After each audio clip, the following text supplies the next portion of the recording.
Today on the Matt Walsh Show, the Army has launched its own woke leftist ad campaign as both the intelligence community and the military continue to prioritize left-wing ideology over less important concerns like, defending the country from its enemies.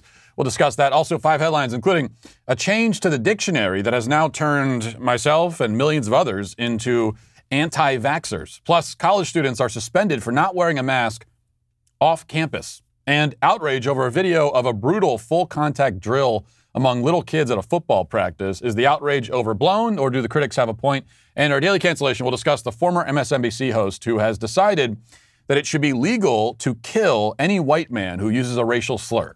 And that perspective is more popular than you'd like to think. We'll talk about that and much more today on the Matt Walsh Show.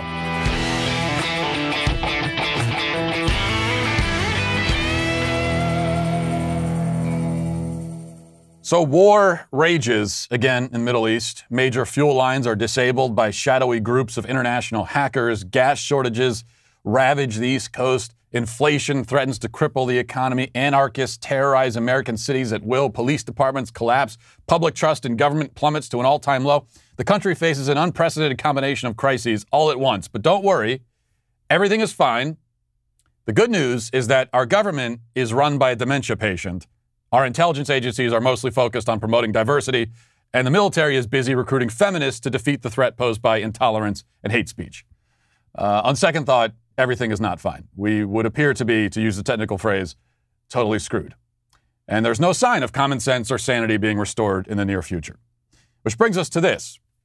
On the heels of an ad blitz by the CIA touting its recruitment of cisgender millennial women with anxiety disorders and gay men whose job is to keep the campus library stocked with stress-relieving board games to help agents cope with their feelings, the U.S. Army has started its own woke ad campaign. A new page on the Army's website highlights the stories of, quote, 5 young Americans who, quote, made the most important decision of their lives for reasons as diverse as they are.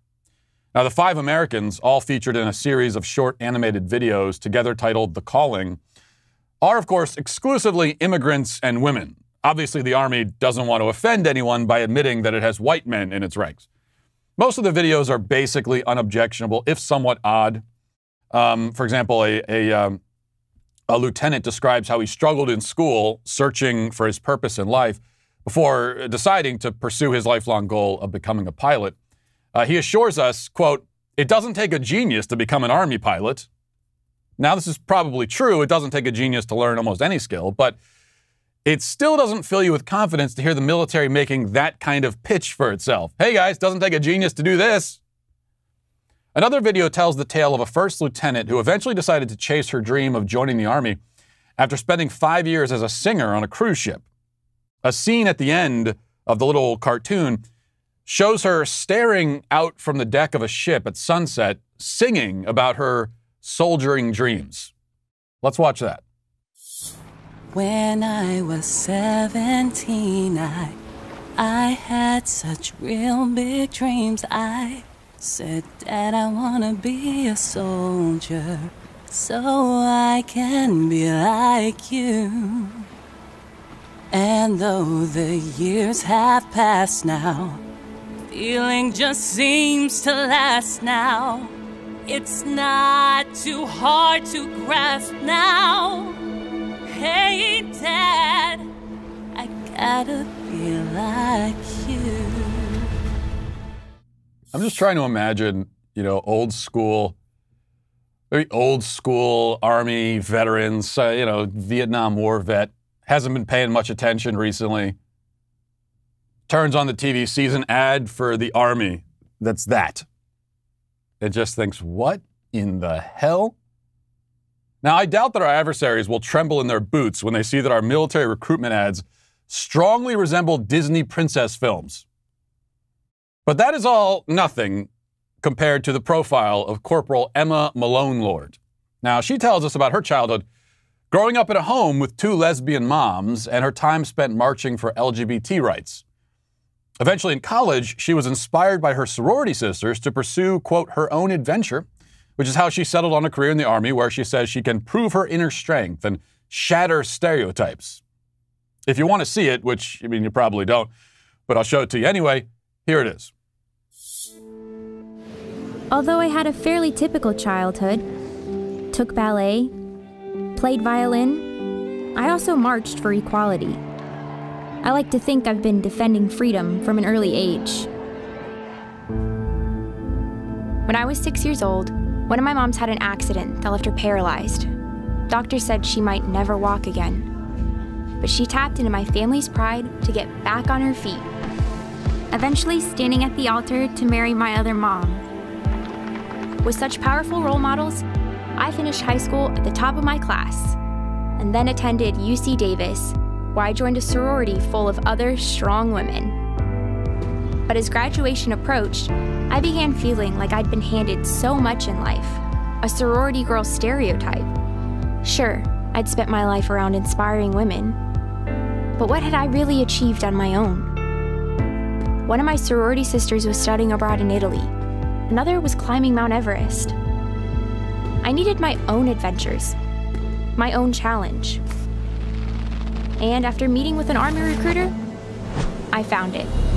A way to prove my inner strength and maybe shatter some stereotypes along the way. I am, let me say, happy that Emma has found her inner strength. But there's a question here. Do we want to promote the military as a forum of self-discovery for sorority girls? Whenever we next find ourselves in an armed conflict with a rival superpower, and we certainly will eventually, probably sooner rather than later, will the military be better equipped and able to slaughter the enemy now that it has made diversity its first priority? Now that it has sold itself as a place to have an adventure and prove your inner strength? It's quite telling that out of all 5 of the soldiers featured in the video series, only one says anything about wanting to defend our nation from its enemies. National defense does not seem to be a major priority of the Department of Defense these days. Perhaps that isn't entirely fair, actually. Let me back up. Credit where it's due. Those entrusted to defend and secure the homeland are intent on defending and securing it from at least one physical threat. That is the threat of white supremacy. The Hill has this report this week as well. It says, quote, the Biden administration's top law enforcement officials on Wednesday pledged to dedicate their resources to combat domestic violent extremists amid questions over whether the agencies are equipped to monitor such threats in the wake of the January 6th Capitol riot. Attorney General Merrick Garland and Homeland Security Secretary Alejandro Mayorkas appeared before the Senate Appropriations Committee for a hearing on domestic extremism as Congress ramped up its scrutiny this week of the circumstances around the attack on the Capitol. Both Garland and Mayorkas testified that white supremacist groups pose the most serious domestic national security threat in the U.S., reinforcing what analysts have long concluded about far-right organizations. Both the Attorney General and the Secretary of Homeland Security agreed with Senator Patrick Leahy's statement that white supremacists represent, quote, the most persistent lethal threat. Let's watch that moment. But you do agree with your predecessors that white supremacist extremists remain the most persistent lethal threat in the homeland? I do believe they do at this time, Mr. Chairman. And Attorney General Garland, do you agree? I do, and that's the most recent assessment of the FBI. First of all, how old is that guy? 640? Just retire, you people. Anyway, going into more detail, Garland went on to claim that, quote, the top domestic violent extremist threat we face comes from racially or ethnically motivated violent extremists, specifically those who advocate for the superiority of the white race. In other words, says Garland, the greatest threat we face comes from violent extremists, but not the ones who've been rampaging through our cities, inflicting billions of dollars of damage, blocking traffic, harassing innocent people, and attacking random bystanders.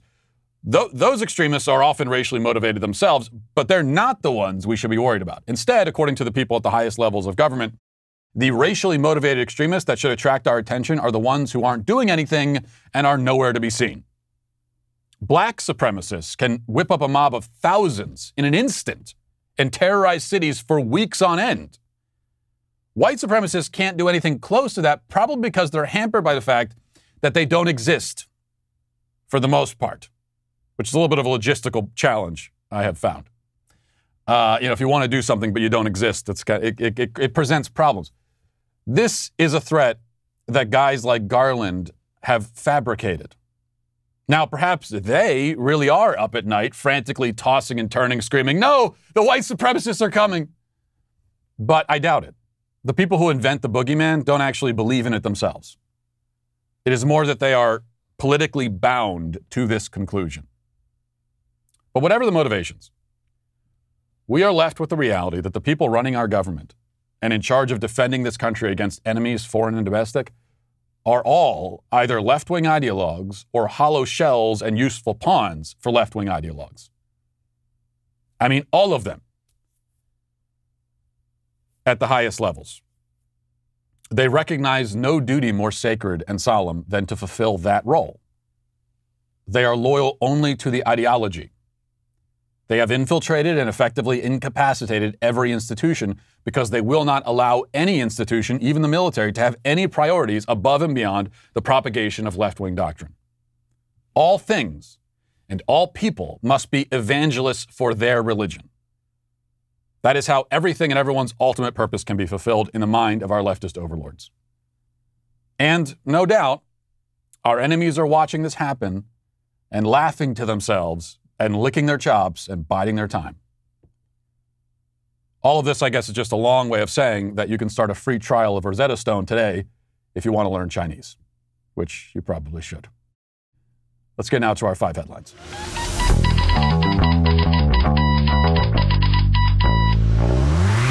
We're in the process of moving right now. Can I just whine and complain for 1 second here? And then for the rest of the show? We've been living in a rental in Nashville, but now we're moving into our home. And it is really the worst. I don't recommend moving at all. We've moved 6 or 7 times, and it never gets easier. But at the same time, especially when you add more and more kids into the equation. But at the same time, it's also potentially edifying because it's an opportunity to confront your own materialism. And so, I've gone through this. My wife and I, we've gone through this every time we move, and especially in this latest move, because you never realize how materialistic you are until you move and you see all of your stuff in boxes, and you think to yourself, what is this? How do I have all this stuff? Where did this come from? How did I buy all of this? How am I not bankrupt already from buying all this stuff? And then you start going through the boxes and you're like, wait, did I buy this 12-foot statue of a frog in a suit of armor or whatever? And then I think about, the Oregon Trail, okay, early pioneers. They would pack all of it's like a family of 17, and they would pack all of their belongings, everything they owned, in a wagon and set off into the wilderness. And these days, a family of 3, you need 14 trucks to move across the city. It really is sad. Of course, on the Oregon Trail, the other thing is family of 16, like half of them would die on the way, so I guess they needed less stuff once they got there. But still, the point is, a lot of materialism, and I'm very much part of the problem. All right, let's start here. We should probably start with, I think, the big news. The big news is that now I am officially an anti-vaxxer. This is my coming out moment. I'm coming out as an anti-vaxxer. I can finally reveal my true identity. I begin my new life today as an anti-vaxxer. Pretty exciting. You probably do as well. I never really expected to be an anti-vaxxer. But according to the newly revamped dictionary, I am. So Zuby, who's a rapper and a conservative and has a pretty big social media following, he tweeted this.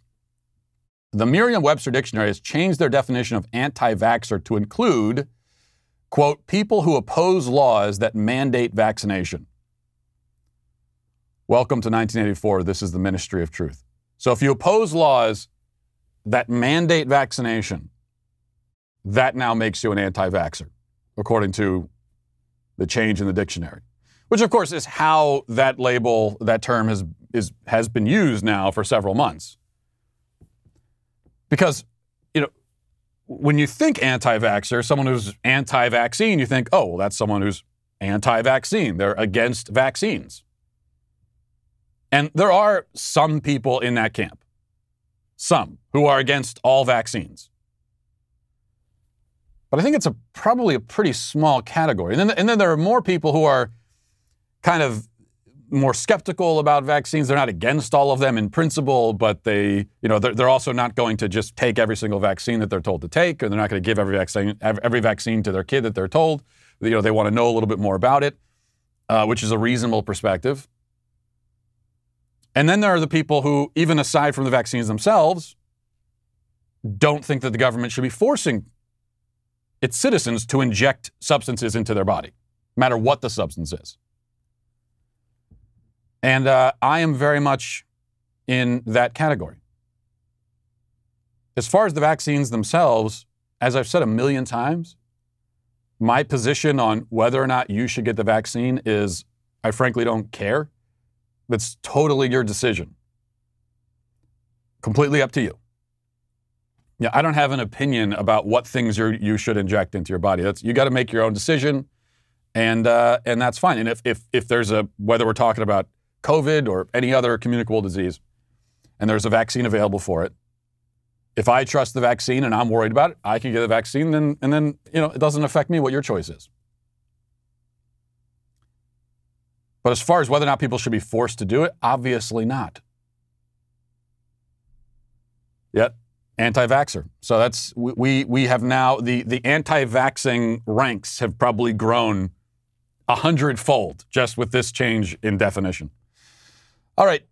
Number 2, CBS reports this. Fulton County District Attorney Fani Willis says she will seek the death penalty for the Atlanta spa shooting suspects, despite campaigning on her opposition to it. This is pretty revealing. This is someone who campaigned, member of the far left, supposedly anti-death penalty, campaigned as anti-death penalty. And obviously, when you're campaigning as a district attorney, the death penalty is not some academic issue. It's really important, very relevant to the position that you're campaigning to win. She said she's anti-death penalty. That was, a year ago that she was campaigning as anti-death penalty. Now she's changed her mind. Let's listen to her explain her change of heart. I, along with my staff, have made a determination that this office will seek the death penalty.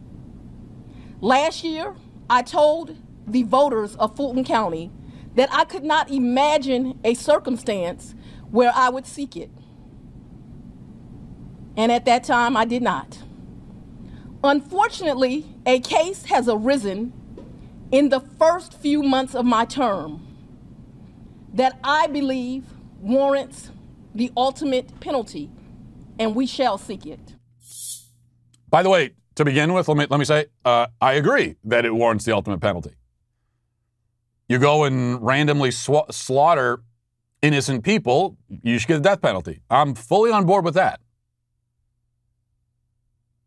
But I would have said that before the spa shootings in Atlanta. Yet she's completely changed her position, and that only shows that, and I think this is very often the case on the left, that the opposition to the death penalty is not based in any coherent, solid principle. And we know that it can't be, because these are people who believe in executing babies in the womb. So when they say they're against executions, they're against the death penalty, we already know that there's a huge, huge exception there, asterisk, and it's a huge exception, except for all the babies in the womb. So we know that already. It's not based in any real principle. What is it based in? Well, political expedience, for one, and emotion, really. It's an emotional thing. Most of the time, someone like Fani Willis, she feels, she certainly can't empathize with. She has no real empathy for babies in the womb, because you can't see the babies in the womb. They can't advocate for themselves. We can have interviews and things with criminals on death row, and you see them sitting there pathetic and weak and they're behind bars, and obviously now that they're behind bars, they're not really a threat to anyone. So they've been neutered, they're pathetic, they're weak, they're just sitting there. Someone like Fani Willis, she can connect with them and feel some empathy sometimes. You can't do that with babies in the womb. There's no interviews with them. There's no documentaries where we can interview and get their perspective on it. They are silent. They are hidden. And so there's no emotional connection, at least for people on the left. And so we say, well, go ahead and slaughter them. No big deal. Not the case for the people on death row. And so it's all emotional. But in this case, her emotions are different. Because what she considers, you know, even though it's never even been established that the killer in the Atlanta spa shootings was motivated by race. In fact, all indications are that he wasn't motivated by race. This was not a racist killing. And it doesn't matter anyway. You slaughter all those people. What does your motive even really matter? It's not like there's any motive you could have for doing that would make it worse. It's already the worst thing that you can do. It's as bad as it gets. So your motive, from my mind, is a moot point. But for Fani Willis, she, number one, considers him a racist and has decided that this is race motivated, even if it wasn't. And being a racist is the ultimate sin. That's even actually worse than murder. So we're going to execute him. You know, she says, like, this is a crime that warrants the ultimate penalty. Okay, again, agreed. But I don't know. I think it probably wouldn't take me very long on Google to find a lot of horrific crimes that have been committed in Atlanta. Did none of them warrant the ultimate penalty? I am quite certain that I could right now on Google find examples over the last year of children being murdered in Atlanta. That didn't warrant the ultimate penalty? Why not? Just no principle here whatsoever. All right, let's move number 3 here. This is from Fox. A video of a youth football drill went viral Tuesday and sparked outrage on social media, with many wondering whether children should be doing something like this. The 8-second clip shows a young ball carrier going head-to-head with a would-be tackler. The ball carrier lowers his helmet and runs over the defender, and appeared the two connected with each other's helmets. The defender hit the ground and was a little shaken up, video shows.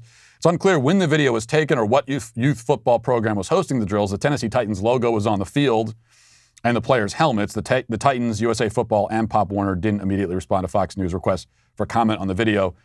This went pretty viral yesterday. A bunch of sports media people and former NFL guys chimed in on it, and they were all very much on the side of they were all outraged at the coach, and they said that this drill is not appropriate for kids.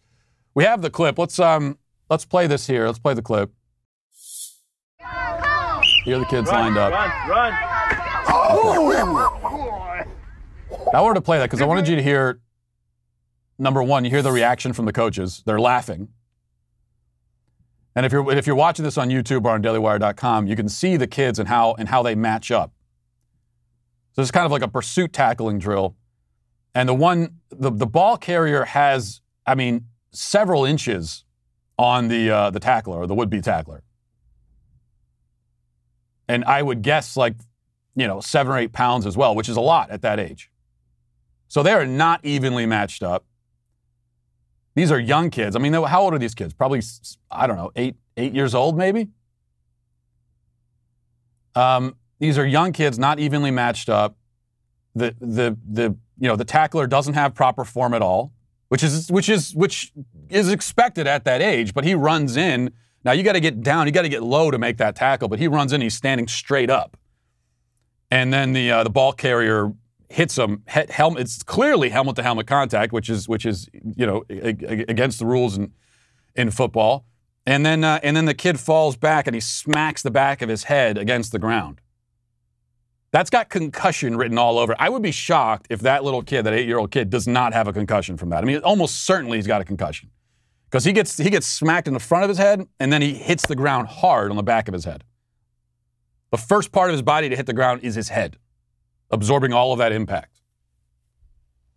And you watch that and you think, and we don't know the context here, and as the Fox News article says, we don't know where this was or anything. Seems like it was probably local here in Nashville because of the Tennessee Titans logo, but we don't really know. But I think there are some pretty safe assumptions we can make. One is that the coaches or whoever is filming this. Why are they filming it? It seems likely that they filmed it because they knew that these kids were not evenly matched and the one kid was about to get blown up, and they knew it. And so they filmed it so they could get that. So they thought it'd be funny.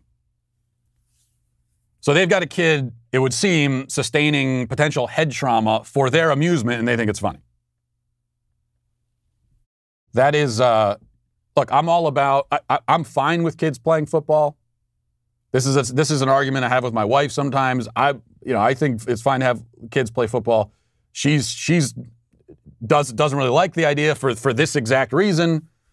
So we go back and forth about that sometimes. But personally, I'm fine with kids playing football. And I'm all about, you got to toughen kids up. You got, especially boys, you got to toughen them up. A little tough love sometimes. I'm not big into babying kids, as you can imagine. But this is just not acceptable at all. That's actually horrific. You could make an argument that that's criminal. If I'm right, that they knew these kids were unevenly matched, and that kid was about to be smacked to the ground like that, and they filmed it because of it, for their amusement, then I think this goes beyond bad coaching, and we could look at criminal charges. This is a serious deal. I mean, head injuries at any age, but especially for kids as they're growing, that's not some small thing. The effects of that in the long term can be devastating. And really, look, there's no reason for kids at that age to be running a drill like that. You don't run a drill like that, pursuit tackling, full on, head of steam. You got to make a tackle on a guy when he's got a full head of steam and he's coming at you. You don't run a drill like that until everybody on the team has absolutely mastered the form of tackling, has mastered the art of tackling. And probably most 8-year-olds aren't going to master it. So there's no reason to be running that drill or drill anything like it at that age. At that age, it should be all about learning the form. And yeah, there are drills you can do to learn pursuit tackling, to learn form tackling without actually having full-on collisions like that. And that's what they should be doing.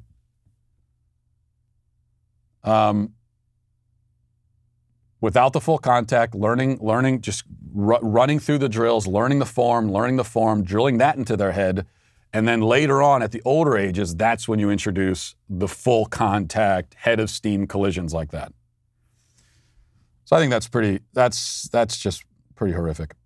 And it's, this is one of the reasons why when you watch the NFL, a lot of the tackling in the NFL even now is horrible. They got horrible form because you go down to the earliest ages and they have these idiot coaches who don't know what they're doing and aren't teaching proper form. So even in the NFL, you see these defenders, the way they try to make tackles is just by launch, like a torpedo. They just launch their whole body at someone. They don't wrap up. They don't do anything like that. This is where it starts, young ages. All right, let's go here. Another article from Fox News. It says, the parents of 3 University of Massachusetts Amherst students who were suspended for allegedly violating the school's COVID-19 health policy told Fox and Friends the draconian punishment was completely overkill. The decision reportedly was made after school administrators got hold of a photo of the trio maskless at a party off campus. The students, all women, were first removed from campus and then were cut off from their remote lessons. And then they talked about the situation on Fox and Friends. But they were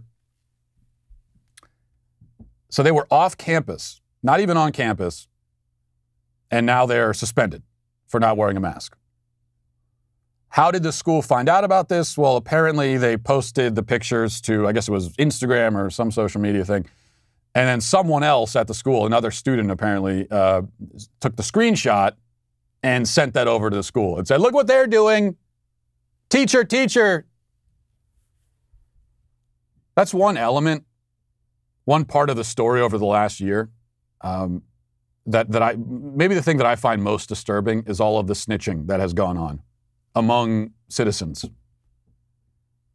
I wish that this was just a us versus them type of thing, and you have the government tyrants oppressing, the public, and we're all in it together. That's what we've been told. We're all in this together. I wish I could say that, but it hasn't been quite that simple, because a lot of just average citizens have shown themselves perfectly willing and even eager to turn on their neighbors or their classmates,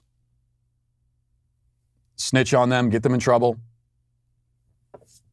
because that's power too. We talked yesterday about these government bureaucrats and everything, and how we've given them all this power. They're reluctant, of course, to give it back. But a lot of average citizens also find power when they can, get someone in trouble. They can manipulate, impose their will through the means of government force, and they don't want to give up on that either. All right, finally we have this from CBS. It says, officials are warning people not to pour gasoline into plastic bags amid panic over a shortage of gas in southeastern states. The U.S. Consumer Product Safety Commission posted a flurry of tweets advising people not to carry gasoline in plastic bags or any other container not approved to carry fuel. The agency tweeted on Wednesday, "Do not fill plastic bags with gasoline. We know this sounds simple, but when people get desperate, they stop thinking clearly." Then it also says there's actually a bunch of tweets about basic safety with when using gasoline. Another one was don't pour gasoline over an open flame. This might be one of those Darwin Award type things where if someone needs that, there are some lessons you just need people to learn the hard way. I don't know, maybe that's one of them.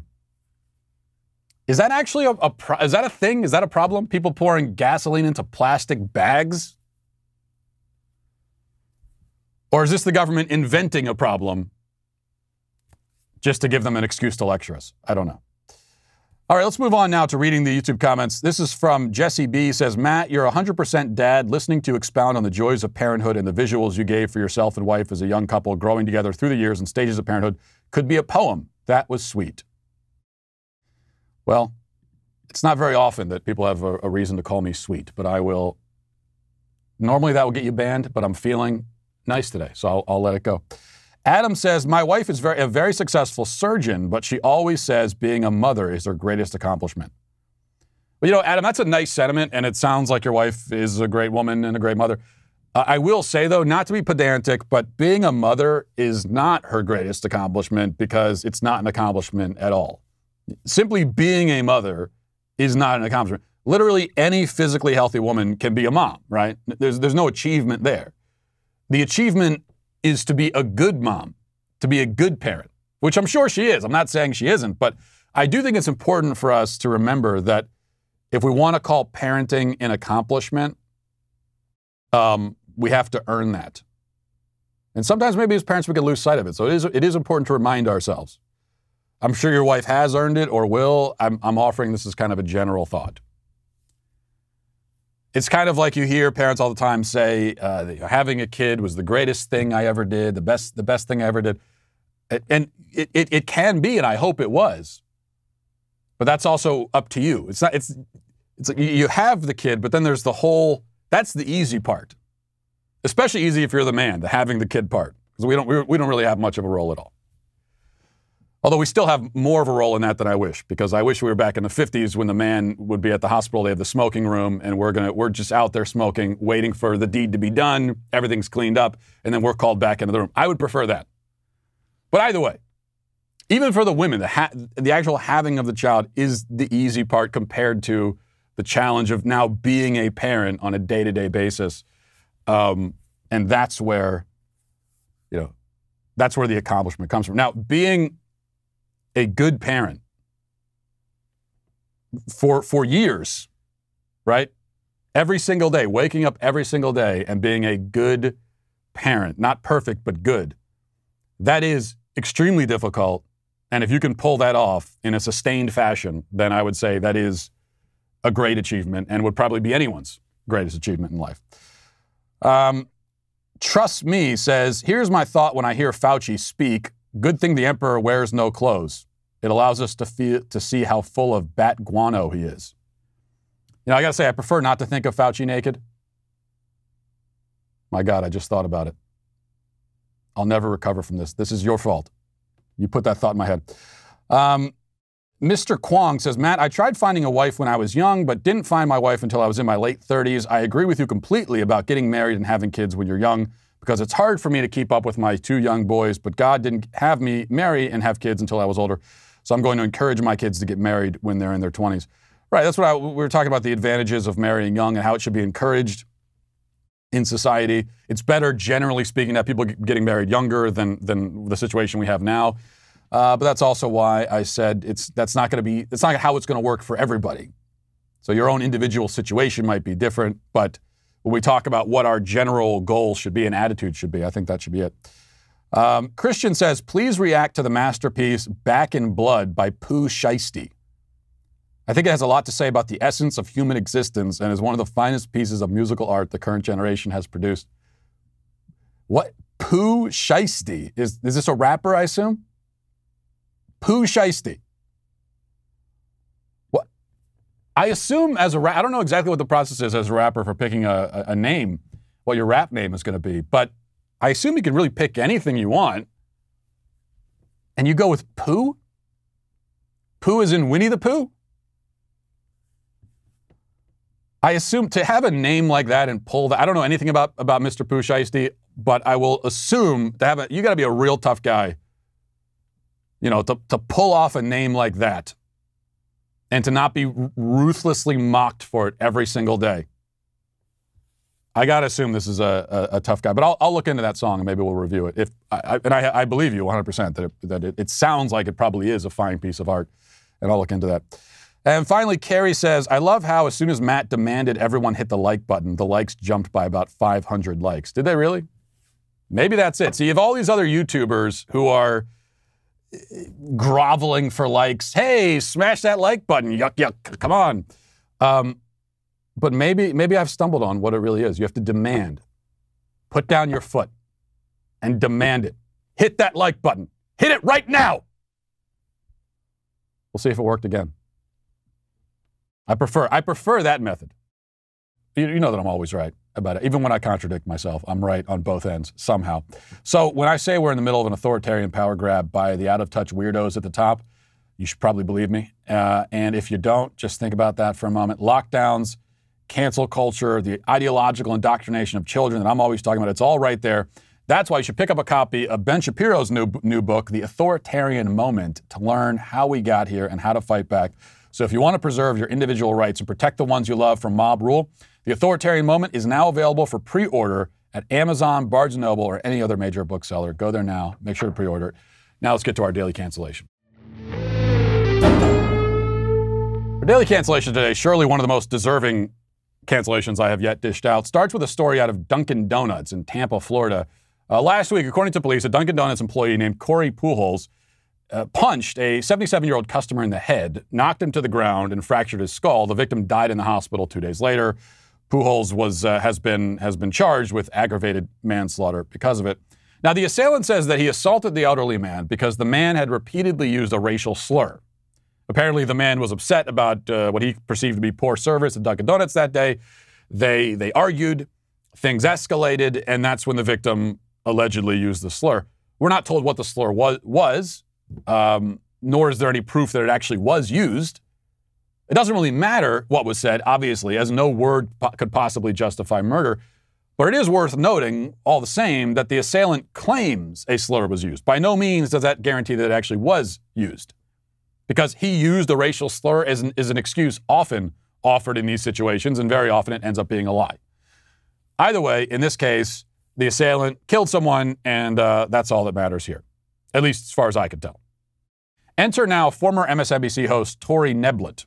The Daily Wire reports, quote, Neblett publicly celebrated the death of a 77-year-old white man who was reportedly punched by a black employee after using a racial slur at Dunkin' Donuts. Touré, who goes by his first name, hit up social media to celebrate. He wrote, quote, A 77-year-old white customer at Dunkin' Donuts was upset about something, and he called a black 27-year-old employee the N-word. The brother told him to say it again. The old man did. The brother knocked him out. The old man fell, lost consciousness, and died. He effed around and found out. Touré was not yet done celebrating and justifying the physical assault, later asserting that saying the N-word is a, quote, violent act, and he classified Pujols' deadly assault as self-defense. Touré said, how else will white people learn? If there was an actual justice in this country as opposed to white justice, then if you went to someone's minimum wage job and called them the N-word twice, whatever happened after that would be legally acceptable. Touré went on for a while longer. You know, he was arguing his case that a black man has a right to murder you in self-defense if you say a word that makes him sad. He even posted a poll asking his followers if they believe that a black man who kills a white man for saying a word should be acquitted. In the poll, 70% of his followers said yes, he should be acquitted. Now, I wish that I could just chalk this up to Touré being a horrible person, an idiot, a psychopath, and he is indeed all of those things. But he's not alone. This is a prevailing belief. There is a prevailing belief out there that white people who utter certain syllables ought to lose their right to live. And we've known about this belief for a while. Just think back to last summer when a Macy's employee was brutally assaulted by a black man on film, and it was roundly celebrated because the black man claimed that the employee used the N-word. And that turned out to be a lie because, again, these claims are very often lies. But the fact is that lots of people were willing to give him a pass for felony assault on the basis that he heard a word that made his tummy hurt. Indeed, even after the story was revealed as a lie, lots of people still wanted to give him a pass because the victim was white and therefore probably deserved it anyway for one reason or another. I mean, he might not have said the N-word, but he might have thought it. Or at least at some point in the past, he probably has said it or thought it, or maybe probably heard it like in a song or something and therefore thought it. It seems like a rather fruitless exercise to actually engage intellectually with the argument that black people have the right to kill other humans who use bad words. But it seems we have to engage with it because this is an idea that is far more popular than you'd like to believe. And on that end, I have a couple brief thoughts. First of all, we have here another example, a big example, of the bigotry of low expectations.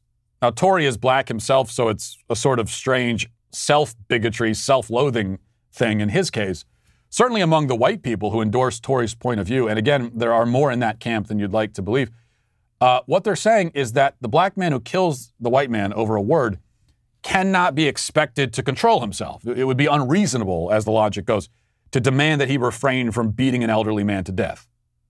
He's upset, and we must allow him to convey his emotions in whatever way feels right to him. We can't expect anything more. A similar attitude is taken towards rioters and looters whose wanton destruction must be understood and sympathized with because, as we are reminded, they're sad and they're angry. And what else can we expect them to do? We have heard that exact argument many times. Well, they're angry. What else would you expect of them? This, along with being totally insane, is also horrifically demeaning and degrading. As much as I decry the double standard that gives one person license to act out violently but not another and grants the license based on race, at the same time, I'm not sure I'd want anyone to ever argue in my favor and on my behalf by saying that I should be allowed to kill people or burn down buildings when I'm angry, and that it would be oppressive to hold me to a standard of basic human decency. That's the kind of advocacy that I don't want for me. Now, second point, it must be reiterated that the N-word, assuming that's what the victim in this case said, if he said anything at all, the N-word is not a mystical incantation. It doesn't have magical powers. Despite what Touré argues, it's not some sort of witch's spell that might physically harm you and therefore you need to physically defend yourself against it. It's a word. It's just a word. It's a bad word. It's a slur. It is right in line with many other slurs and profanities. There are a lot of them out there. All of these words are words. They are comprised of syllables. They are sounds that a person makes with their mouth. The special power and near mystical quality that we've attributed to this one word and this one word alone is absurd and indefensible on every level. The rules which decree that You may say the word in any context if you have a certain skin tone, but if you have another skin tone, you can't say it in any context, not even when quoting someone or reading from a book. And if you do say it, you could be killed. All of this is abject lunacy. And the thing is, everybody knows that it's lunacy. Everyone knows it. But it's lunacy that we're expected to simply accept without question. And, you know, there's a lot of that sort of thing in our culture today. And that is why Touré today is most definitely, absolutely canceled. And we'll leave it there for today. Thanks for listening. Thanks for watching. Have a great day. Godspeed.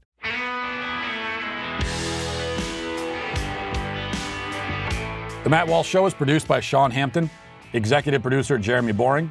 Our supervising producers are Mathis Glover and Robert Sterling. Our technical director is Austin Stevens. Production manager Pavel Vodosky. The show is edited by Sasha Tolmachov. Our audio is mixed by Mike Coromina. Hair and makeup is done by Nika Geneva. And our production coordinator is McKenna Waters. The Matt Walsh Show is a Daily Wire production. Copyright Daily Wire 2021. Libs make a martyr out of Liz Cheney. Rand Paul rips Dr. Fauci. And Fareed Zakaria pushes a failed foreign policy by repeating the same old slogans. Check it out on The Michael Knowles Show.